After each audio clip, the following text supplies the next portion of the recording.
Gabby Petito never goes outside. She was an aspiring influencer on an all-American road trip with her husband-to-be. But somewhere on their cross-country journey, things took a turn.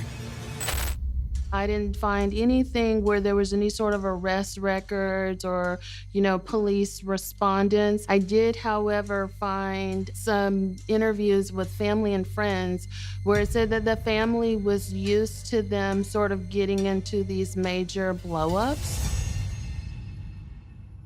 When you think about a person that's a narcissist, you think about a person that's very entitled, feels like they're very superior, they lack empathy. They also use people for secondary gain. So that means that they manipulate people to get their needs met. And oftentimes it's with offering very little or nothing in return. He's very convincing, he's very charming, he can talk his way out of things. He doesn't have to pay any consequences for his actions. Brian's version of events doesn't gel with the results of Gabby's autopsy. Was anything about that actually true? No.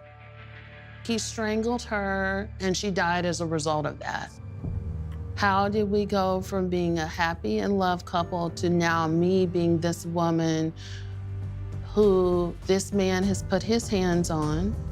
Is scary. It is definitely a compare and contrast, right? Because the second photo is someone who is ashamed, a person that's very scared, very confused, like, how did we get here? And that is very common in what you see in domestic violence, because that's also a huge piece of being with a narcissist. Victims get stuck in a pattern, especially if you're a very empathic individual.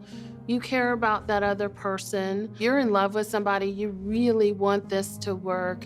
And a big part of how abuse works is that you're groomed to satisfy the abuser. You're groomed to deprioritize yourself and prioritize the abuser, taking responsibility for things that are not their fault.